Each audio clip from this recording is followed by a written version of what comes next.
I'd like to reimagine education. The last year has seen the invention of a new four-letter word. It starts with an M, MOOC, massive open online courses. Many organizations are offering these online courses to students all over the world, in the millions, for free. Anybody who has an internet connection and the will to learn can access these great courses from excellent universities and get a credential at the end of it.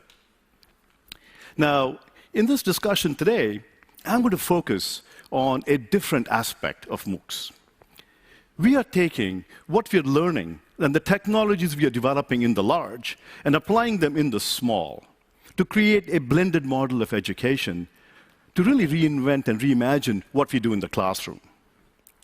Now, our classrooms could use change. So here's a classroom at this little three-letter institute in the northeast of America, MIT. And this was a classroom about 50, 60 years ago, and this is a classroom today. What's changed? The seats are in color. Whoop-de-doo. Education really hasn't changed in the past 500 years. I mean, the last big innovation in education was the printing press and the textbooks. Everything else has changed around us. From healthcare to transportation, everything is different, but education hasn't changed. It's also been a real issue in terms of access. So what you see here is not a rock concert. And the person you see at the end of the stage is not Madonna. This is a classroom at the Obafemi Awolowo University in Nigeria. Now, we've all heard of distance education. But the students way in the back, 200 feet away from the instructor, I think they're undergoing long-distance education. I really believe that we can transform education both in quality and scale and access through technology. For example, at edX, we are trying to transform education through online technologies. Given education has been calcified for 500 years, we really cannot think about re-engineering it, micromanaging it. We really have to completely reimagine it. It's like going from ox carts to the airplane. Even the infrastructure has to change. Everything has to change. We need to go from lectures on the blackboard to online exercises, online videos. We have to go to interactive virtual laboratories and gamification. We have to go to completely online grading and peer interaction on discussion boards. Everything really has to change. So at edX and a number of other organizations, we are applying these technologies to education through MOOCs to really increase access to education.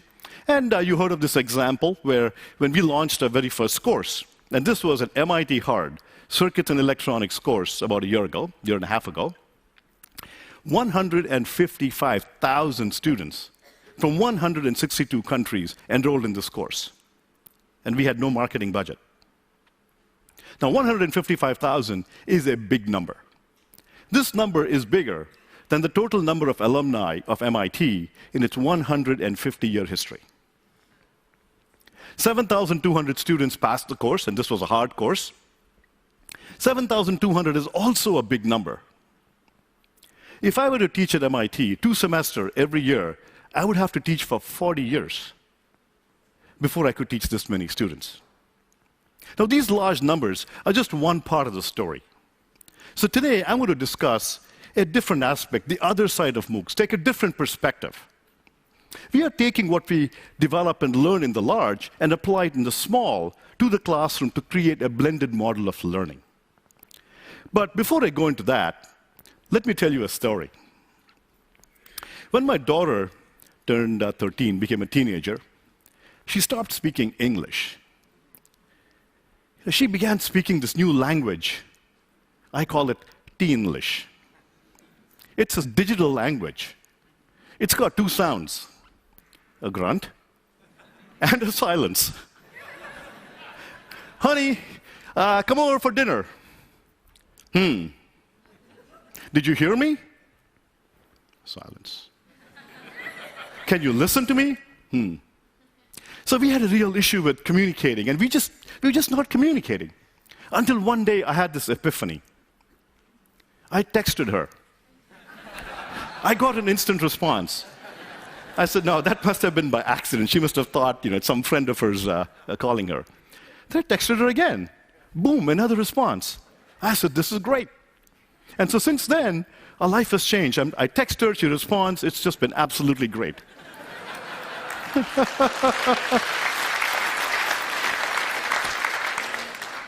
So our millennial generation is built differently. Now, I'm older. I mean, my youthful looks might belie that, but I'm not in the I'm not in the millennial generation.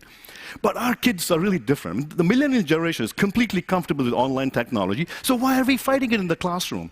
Let's not fight it, let's embrace it. In fact, I believe, I have two fat thumbs, I can't text very well, but I'm willing to bet that with evolution, our kids and their grandchildren will develop really, really little itty-bitty thumbs to text much better. The evolution will fix all of that stuff.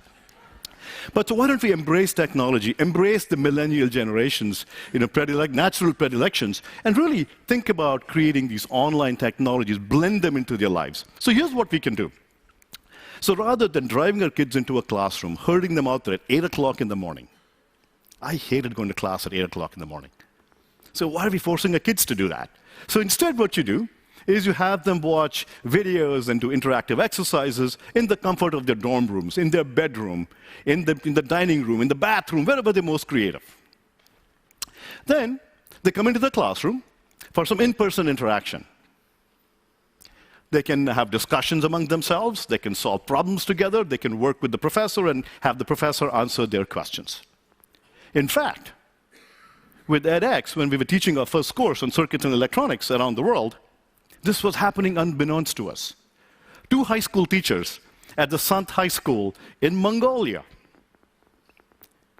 had flipped the classroom, and they were using our video lectures and interactive exercises where the learners in the high school, 15-year-olds, mind you, would go and do these things in their own homes, and they would come into class, and as you see from this image here, they would interact with each other and do some physical laboratory work. And the only way we discovered this was they wrote a blog, and we happened to stumble upon that blog. We're also doing other pilots. So we did a pilot experimental blended course working with San Jose State University in California. Again, with the circuits and electronics course. You'll hear that a lot. That course has become sort of like our petri dish of learning. So there the students would, the instructors flipped the classroom, blended online and in person, and the results were staggering. Now, don't take these results to the bank just yet. Just wait a little bit longer as we experiment with this some more, but the early results are incredible. So traditionally, semester upon semester for the past several years, this course, again a hard course, had a failure rate of about 40 to 41% every semester. With this blended class late last year, the failure rate fell to 9%. So the results can be extremely, extremely good. Now, before we go too far into this, I'd like to spend some time discussing some key ideas. What are some key ideas that makes all of this work? One idea is active learning. The idea here is rather than have students walk into class, watch lectures, we replace this with what we call lessons. Lessons are interleaved sequences of videos and interactive exercises. So a student might watch a 5-7-minute video and follow that with an interactive exercise. Think of this as the ultimate Socratization of education. You teach by asking questions. And this is a form of learning called active learning, and really promoted by a very early paper in 1972 by Craig and Lockhart, where they said and discovered that learning and retention really relate strongly to the depth of mental processing. Students learn much better when they are interacting with the material. The second idea is self-pacing. Now, when I went to a lecture hall, and if you were like me, by the 5th minute, I would lose the professor. I wasn't all that smart, and I would be scrambling, taking notes, and then I would lose the lecturer for the rest of the hour. Instead, wouldn't it be nice with online technologies, we offer videos and interactive engagements to students? They can hit the pause button. They can rewind the professor.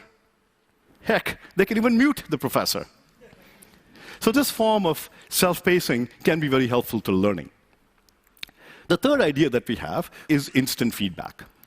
With instant feedback, the computer grades exercises. I mean, how else do you teach 150,000 students? Your computer is grading all the exercises.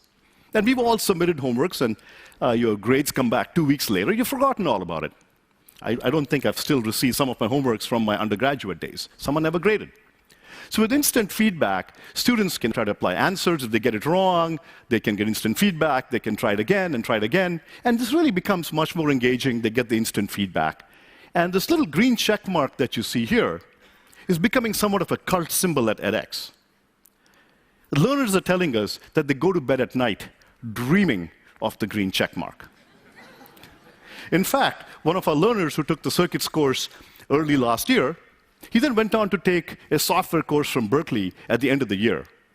And this is what the learner had to say on our discussion board when he just started that course about the green check mark. Oh God, have I missed you. When's the last time you've seen students posting comments like this about homework? My colleague Ed Berchinger, who heads up the physics department at MIT, has this to say about instant feedback. He indicated that instant feedback turns teaching moments into learning outcomes. The next big idea is gamification. All learners engage really well with interactive videos and so on. They would sit down and shoot alien spaceships all day long till they get it.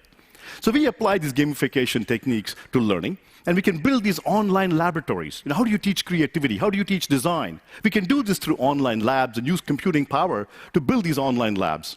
So as this little video shows here, you can engage students much like they design with Legos. So here the learners are building a circuit with Lego-like ease.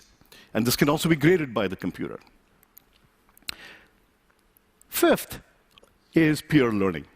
So here we use discussion forums and discussions and Facebook-like interaction, not as a distraction, but to really help students learn. Let me tell you a story. When we did our circuits course with the 155,000 students, I didn't sleep for 3 nights leading up to the launch of the course. I told my TAs, okay, 7 by 24, we're going to be up monitoring the forum, answering questions. I had answered questions for 100 students. How do you do that for 150,000? So one night, I'm sitting up there at 2 a.m. at night, and I think there was this question from a student from Pakistan. And he asked a question, and I said, okay, let me go type up an answer. I don't type all that fast, and I begin typing up the answer. And before I can finish, another student from Egypt popped in with an answer. Not quite right, so I'm fixing the answer. And before I can finish, a student from the US had popped in with a different answer. And then I sat back fascinated. Boom, boom, boom, boom. The students were discussing and interacting with each other, and by 4 a.m. that night, I'm totally fascinated, having this epiphany. By 4 a.m. in the morning, they had discovered the right answer. And all I had to do was go and bless it, good answer. So this is absolutely amazing, where students are learning from each other, and they're telling us that they are learning by teaching. Now, this is all just not in the future. This is happening today. So we are applying these blended learning pilots in a number of universities and high schools around the world, from Tsinghua in China to the National University in Mongolia to Berkeley in California, all over the world. And these kinds of technologies really help. The blended model can really help revolutionize education. It can also solve a practical problem of MOOCs. The business aspect.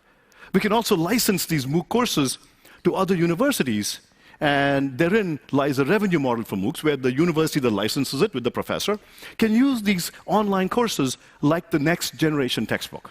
They can use as much or as little as they like, and it becomes a tool in the teacher's arsenal. Finally, I would like to have you dream with me for a little bit. I would like us to really reimagine education. We will have to move from lecture halls to e-spaces. We have to move from books to tablets like the Akash in India, or the Raspberry Pi, the $20. The Akash is $40. We have to move from bricks and mortar school buildings to digital dormitories. But I think at the end of the day, I think we will still need one lecture hall in our universities. Otherwise, how else do we tell our grandchildren that, your grandparents sat in that room in neat little rows like corn stalks and watched this professor at the end, talk about content, and you didn't even have a rewind button.